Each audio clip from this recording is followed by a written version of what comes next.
Oke, di video kali ini gue akan mereview salah satu novel karya Stephen King yang difilmkan, berjudul Firestarter. Sebenarnya Firestarter sendiri sudah pernah dibuat filmnya pada tahun 1984 dengan pemainnya itu Drew Barrymore. Rating dari film ini yang versi tahun 1984 mendapatkan skor 6 di IMDb. Namun versi terbarunya mendapatkan 4,6, lebih buruk dari yang pertama.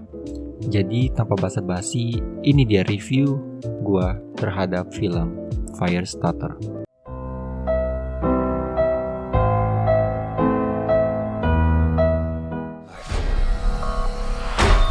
I'll never see her again. If who catches me? Film ini menceritakan tentang seorang gadis bernama Charlie yang gak bisa mengendalikan kekuatan apinya dan menjadi buronan dikejar-kejar sama suatu organisasi. Dari premis filmnya sendiri sederhana, udah banyak film yang inti ceritanya gini, tapi ini film pas ditonton bikin bosen dan ngantuk. Disutradarai oleh Kate Thomas dan dibintangi oleh Zac Efron dan Ryan Kiera. Di sini gue nggak akan membandingkan film versi dulunya atau dengan novelnya ya.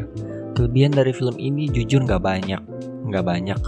Yang paling bagus di film ini ada di visual effect dan CGI-nya. Buat gue CGI-nya benar-benar lumayan bagus. Ini nggak tahu ya, apinya nih api beneran atau CGI. Kemudian adegan gore atau sadisnya yang gak nanggung-nanggung juga meskipun gak banyak diliatin ya. Mulai dari orang kebakar kulitnya sampai kelupas. Ada juga kucing yang dibakar dan diliatin lagi di sini. Gue sempat kaget mereka ngeliatin kucing yang dibakar. Lalu aktingnya ada yang bagus juga. Salah satunya Ryan Kiera yang memerankan karakter Charlie, si anak punya kekuatan api itu. Dan itu aja kelebihannya.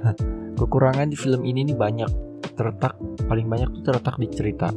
Dimulai cerita yang membawaannya membosankan, latar belakang penjahat dan organisasinya nggak banyak dijelaskan, dan aktingnya juga. Sebenarnya ceritanya sendiri udah oke ya, kayak film X-Men gitu kurang lebih. Namun dengan film yang bertemakan kekuatan super gitu, film ini tergolong minim aksi dan banyak omongnya. Dan adegan omongannya pun banyak yang gak diperlukan. Salah satu adegan menurut gua yang gak diperlukan itu kucing dibakar itu. Ya meskipun gua salut mereka berani memperlihatkan adegan itu, tapi tetap aja adegan ini sepertinya gak diperlukan. Apalagi adegan nguburin kucingnya. Jadi gua ngingetin lagi, bagi yang berharap ini film banyak aksinya, buang harapan itu ke tengah laut. Karena aksi di film ini bener-bener dikit dan gak wow. Meskipun CGI-nya bagus.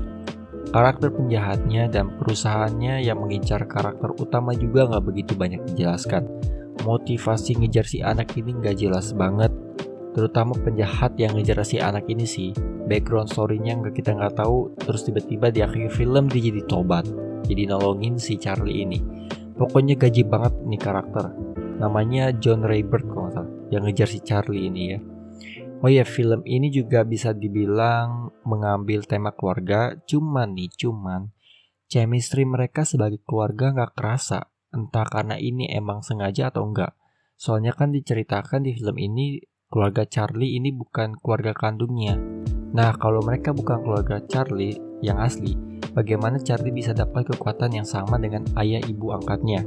Karena di akhir film dia dapat kekuatan yang kayak ibunya telekinesis dan ayahnya yang bisa hipnotis orang. Entah ini plot hole atau emang ada penjelasannya, tapi gua nggak ngeh. Selama ini novel karya Stephen King yang bener-bener bagus itu dan gua udah tonton cuma 2, It, lalu In the Tall Grass, sama The Mist.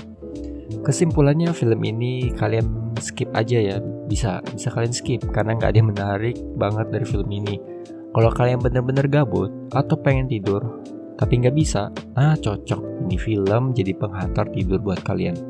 Skor akhir dari gua 4/10. Jadi terima kasih bagi yang like, comment, dan subscribe. Nantikan video gua selanjutnya. Gua Rakis, signing out.